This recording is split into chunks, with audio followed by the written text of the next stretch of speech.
Masechet Zvachim, traité Zvachim, Daf Lamed Gimel, feuille numéro 33, tout en haut de la page. Michlal de Tarvaihu Sviraleu, en tout cas on en déduit que les deux opinions précitées sont d'accord à dire que Touma Dechouya Ibetzibur, l'impureté du mort n'est que repoussée lorsque la majorité du public est impure. L'Aïma Messayale, va-t-on dire que l'enseignement suivant est un appui pour Ola, qui a dit que si on fait entrer une partie du corps, c'est considéré comme être entré entièrement.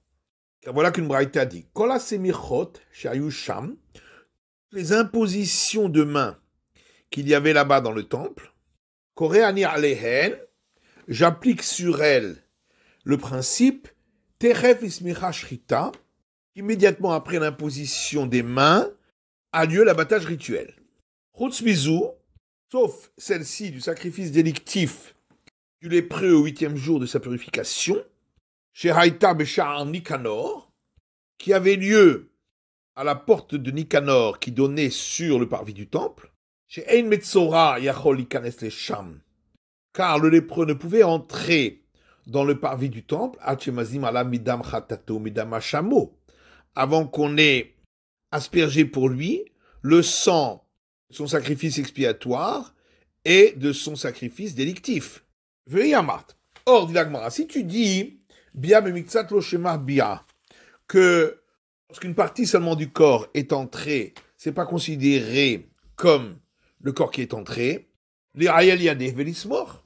L'animal pourrait très bien se trouver dans le parvis du temple et le lépreux ferait entrer ses mains dans le parvis du temple et imposerait ses mains sur la tête de l'animal, et on y ferait immédiatement l'abattage rituel. Amar Rabbi Yosef. Rabbi Yosef répond Ramani Rabbi Yosef et Rabbi Yudahi.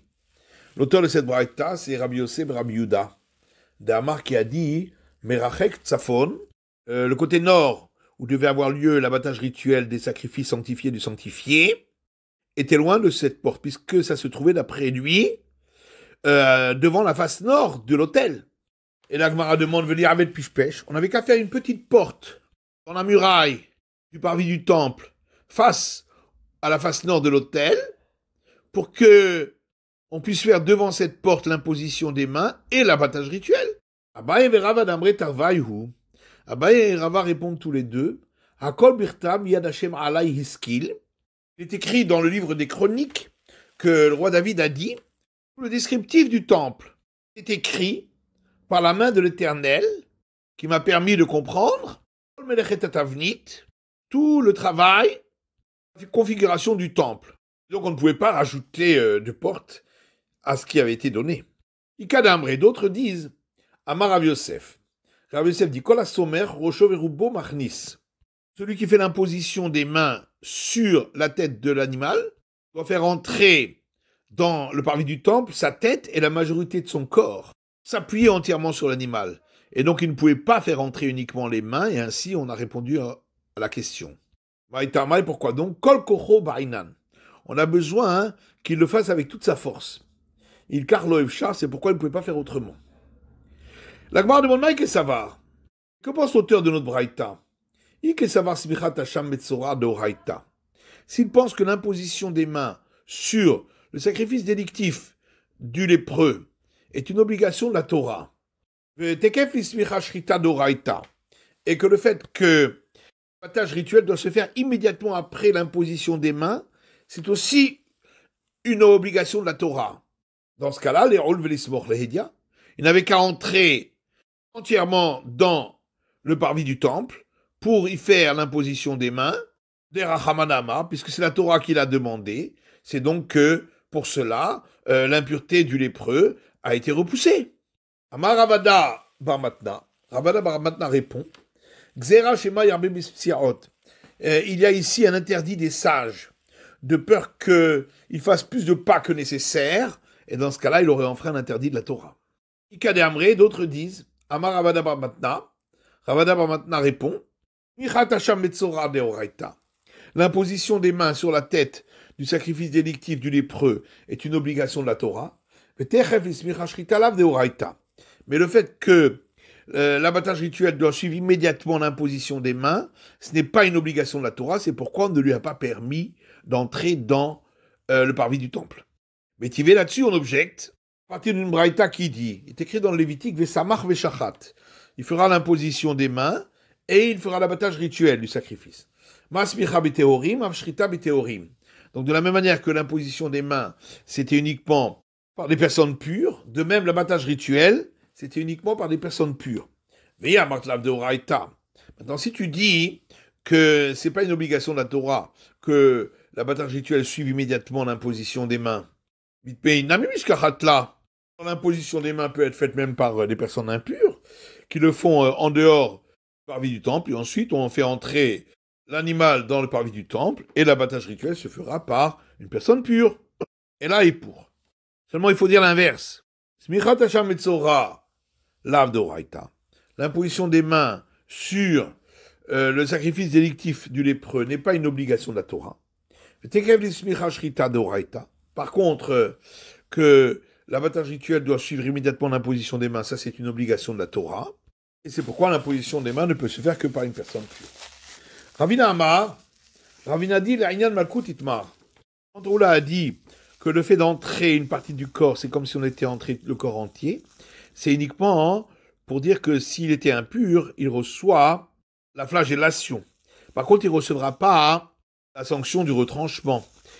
Et c'est pourquoi on autorise le lépreux le 8e jour, qui a eu un écoulement de sperme, de faire entrer ses pouces et le cartilage de l'oreille dans le parvis du temple, bien qu'il en fera un interdit, mais comme il n'y a pas la sanction du retranchement, c'est repoussé par rapport à l'obligation d'offrir le sacrifice pascal, qui lorsqu'on ne l'a pas fait, on reçoit la sanction du retranchement.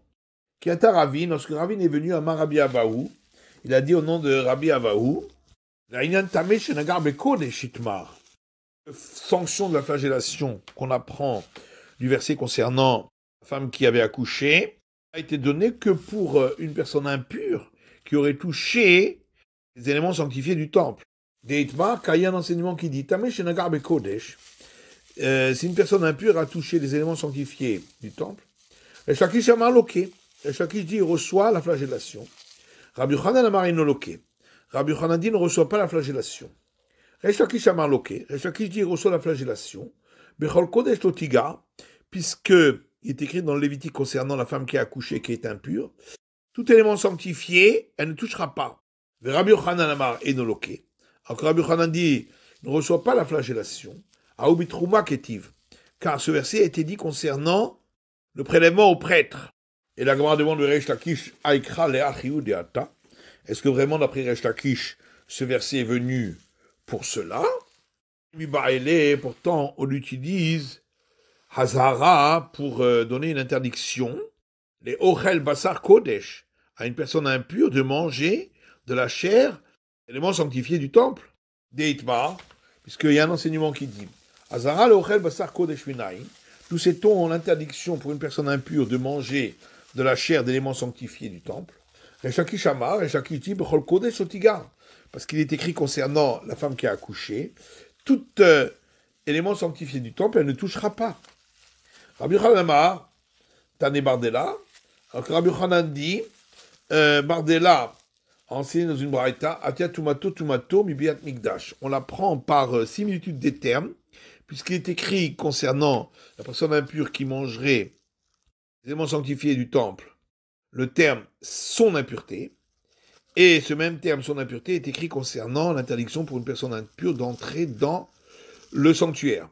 Et donc nous apprenons de là, Mal et Halan, Anash Beizir, de la même manière que là-bas, lorsqu'il est entré dans le temple, il y a la sanction du retranchement et l'interdit.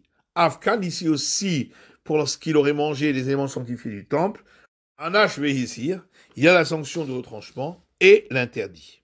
Et la Gemara répond que selon Reish Lakish, Tameh shenagar bekodesh, pour la personne impure qui a touché les éléments sanctifiés du temple, Midavkar chamanab lashon negia, on apprend l'interdit du fait que la Torah a employé le terme de toucher. Azara, et l'interdiction, les ochel, pour celui qui a mangé les éléments sanctifiés du temple, Mide itkish kodesh le migdash, c'est du fait qu'on a écrit l'un à côté de l'autre concernant la femme qui a accouché, l'interdiction des éléments sanctifiés et d'entrer dans le sanctuaire. Tania Kevate de Resh Lakish, et une braïta enseigne comme la vie de Resh Lakish.